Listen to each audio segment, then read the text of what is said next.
Hello,အားလုံးပဲမင်္ဂလာပါ Smart English ကကြိုဆိုပါရစေ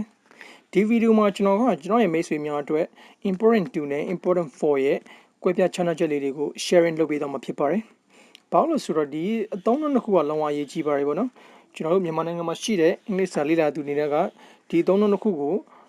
ဘယ်လိုနေရာမျိုးမှာသုံးရမလဲဒီအသုံးအနှုန်းတစ်ခုကဘယ်လိုချက်ကွဲပြားခြားနားလဲဆိုတာကိုသိချာချာရေးလည်းမသိတာမျိုးတွေရှိပါတယ်။တချို့တွေဆိုလို့ရှိရင်ဒီအသုံးအနှုန်းတစ်ခုက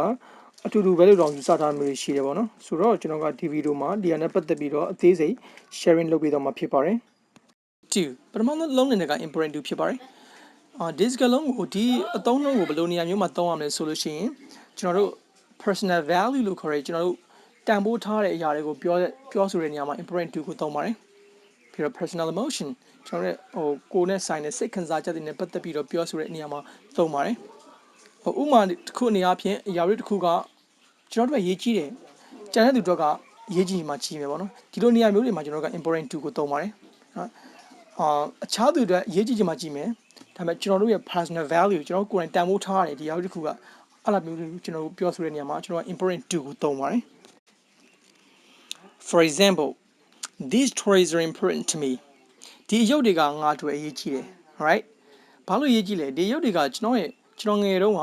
ကျွန်တော်ရဲ့မိဘတွေကျွန်တော်ရဲ့အသိမိတ်ဆွေတွေကကျွန်တော်ကို present အနေနဲ့ပေးတာမျိုးတွေရှိမယ်ဆိုတော့ကျွန်တော်ကဒီရုပ်တွေကိုတန်ဖိုးထားတယ်ဒီရုပ်တွေနဲ့ကျွန်တော်ကြားမှာ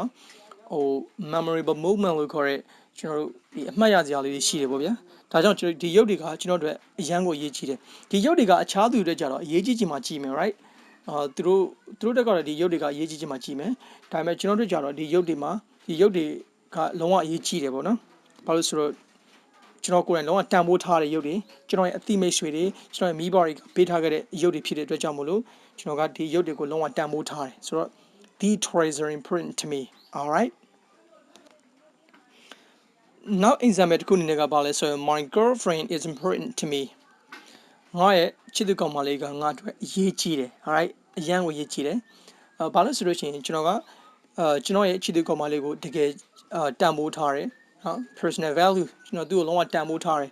အခြားသူတွေကြတော့သူ့ကိုတန်ဖိုးထားခြင်းမှထားမယ်အခြားသူတွေအတွက်ကြတော့သူကတန်ဖိုးရှိခြင်းမှရှိမယ်ကျွန်တော်တို့ကြတော့ကျွန်တော်ရဲ့ကောင်မလေးကလုံးဝတန်ဖိုးရှိနေမှာပဲ right so my girlfriend is important to me right ငါရဲ့ချစ်သူကောင်မလေးကငါ့အတွက်အရေးကြီးတယ် all right okay နောက်သုံးလုံးတစ်ခုအနေနဲ့ကဘာလဲဆိုလို့ရှိရင် important for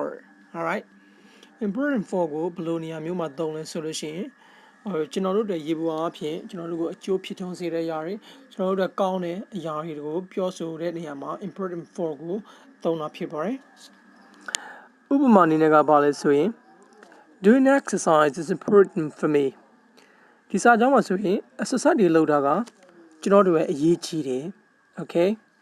ဆိုတော့ exercise လုပ်တာကဘာလို့ကျွန်တော်တို့အရေးကြီးလဲဆိုရင် exercise လုပ်လို့ရှိရင်ကျွန်တော်ကကျွန်တော်ရဲ့ကျန်းမာကျွန်တော်ပို့ပြီးတော့ကျန်းပါမယ် right ကျွန်တော်ပို့ပြီးတော့တက်လုံနေကောင်းမယ် exercise တွေများလုပ်တဲ့အခါမှာဆိုရင်တော့ဖြစ်ဆိုတော့ဒီဟာကကျွန်တော်တို့အရေးကြီးတယ် okay ရေဘူးအပြင်ကျွန်တော်ကိုအကျိုးဖြစ်ထွန်းစေတယ်ကျွန်တော်တို့ကောင်းတဲ့အရာတစ်ခုပေါ့နော် exercise လုပ်တာကဒါကြောင့်ဒီဟာကကျွန်တော်တို့အရေးကြီးတယ် okay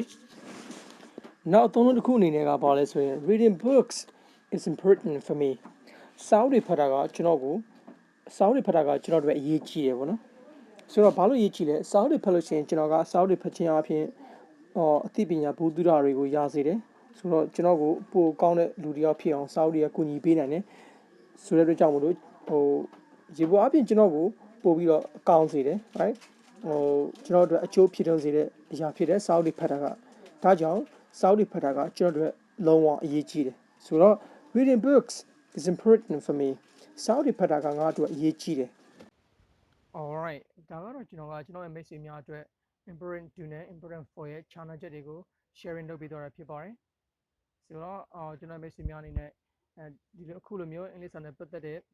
အရာတွေကိုလေ့လာခြင်းနဲ့အင်္ဂလိပ်စာအမှန်တကယ်တိုးတက်ခြင်းနဲ့ဆိုရင်တော့ကျွန်တော်ရဲ့ Smart English YouTube channel လေးကို like and subscribe လုပ်ဖို့ဖိတ်ခေါ်ချင်ပါတယ်